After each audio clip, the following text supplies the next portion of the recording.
Question है A B C D के समांतर है, तो अपन एक रेखा खींच लेते हैं ए बी, ठीक है, रेखा खींच लेते हैं ए और ये बी है, ठीक है, ये समानांतर है किसके, सी डी के, तो ये इसको सी डी खींच लेते हैं यहाँ पे अपन, ये सी हो गया, ये डी हो गया, ये दोनों क्या है, पैरेलल है, समांतर है। एक तिर्यक रेखा पी क्यू ए बी और सी डी को क्रम से ई और एफ पर प्रतिच्छेद करती है, तो तिर्यक रेखा खींच देते हैं पी क्यू, ठीक है, ये हो गई अपनी पी से क्यू तिर्यक रेखा हो गई, जो ए बी को तो ई बिंदु पर प्रतिच्छेद करती है और सी डी को एफ बिंदु पर प्रतिच्छेद करती है, तो ये बिंदु एफ हो गया, ठीक है, ई हो गया, ये एफ हो गया। आगे बोल रहा है कि पी ई बी बराबर 42 डिग्री है, तो पी ई बी कौन सा होगा, 90 से कम है 42, तो पी ई बी की वैल्यू ये वाला कौन हो जाएगा, पी ई बराबर कितना हो जाएगा 42 डिग्री, तो ये हो जाएगा अपना 42 डिग्री, ठीक है।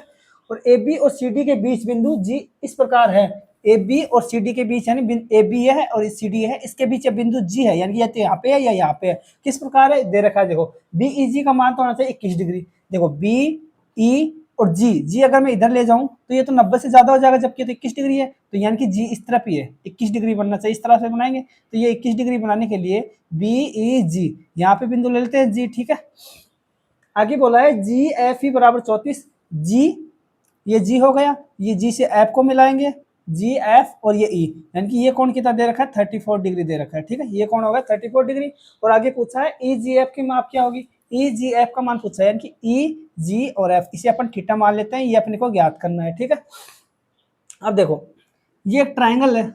ये ट्राइंगल हो गई, इसकी एक भुजा को आगे बढ़ा दिया गया है, ठीक है, ये ट्राइंगल है, इसकी एक भुजा को आगे बढ़ा दिया गया। अगर ये कोण थीटा है, ये कोण अल्फा है, तो ये कोण बहिष्कोण होता है, ये होगा थीटा प्लस अल्फा, ये प्रॉपर्टी होती है त्रिभुज की, ठीक है। यानी कि ये एक ट्राइंगल है, ये ए बी सी या इसी को ये त्रिभुज का नाम दे देते हैं, जैसे ई बिंदु हो गया, ये एफ हो गया और ये जी हो गया बिंदु, ठीक है, और ये पी हो गया। जो ई जी एफ ये एक ट्राइंगल है, इसकी एक भुजा एफ ही को आगे बढ़ाया गया है, जो ये कोण बनता है भाई, इस कोण ये अंतःभिमुख कोणों की योग के बराबर होता है, यानी इस कोण के यानी ये थीटा है, ये अल्फा है, तो बहिष्कोण क्या होगा, अंतःभिमुख कोणों के योग के बराबर होता है, कि ये थीटा प्लस अल्फा होगा, ये कोण थीटा है, ये अल्फा है, तो बढ़ाई गई भुजा पर त्रिभुज के साथ बनने वाला कोण यानी कि बहिष्कोण थीटा प्लस अल्फा होगा। अब इसमें देखो, इसमें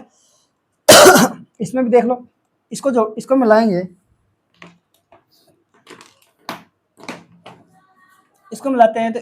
21 से 45 कितने हो जाएंगे, 63 हो जाएगा, यानी कि ये बहिष्कोण कितना होगा 63 डिग्री हो गया। अब देखो इसी को बना लेते हैं, इसमें ये कितना दे रखा है कोण 34 डिग्री, ठीक है, ये 34 हो गया, और ये अपने को ज्ञात करना है, ये अपने पास थीटा है यहाँ पे देखो, और ये बहिष्कोण कितना है 63 डिग्री है, ये क्या है 63 डिग्री है, बहिष्कोण अंतःभिमुख कोण के योग के बराबर होता है, तो ये यहाँ से अपन लिख सकते हैं 34 प्लस थीटा बराबर 63 होगा। यहाँ से थीटा बराबर कितना आ जाएगा, थीटा बराबर हो जाएगा 29, 34 63 को निकालेंगे तो यहाँ पे 29 बचेंगे, 34 माइनस करेंगे 63 में से, ठीक है, थीटा बराबर क्या आ गया 29 डिग्री आ गया, यानी कि थीटा की वैल्यू 29 डिग्री, यानी कि ये कौन आ गया 29 डिग्री, ये अपने को ज्ञात करना था, अपना आंसर आ जाएगा 29, ऑप्शन नंबर डी इसका आंसर हो जाएगा।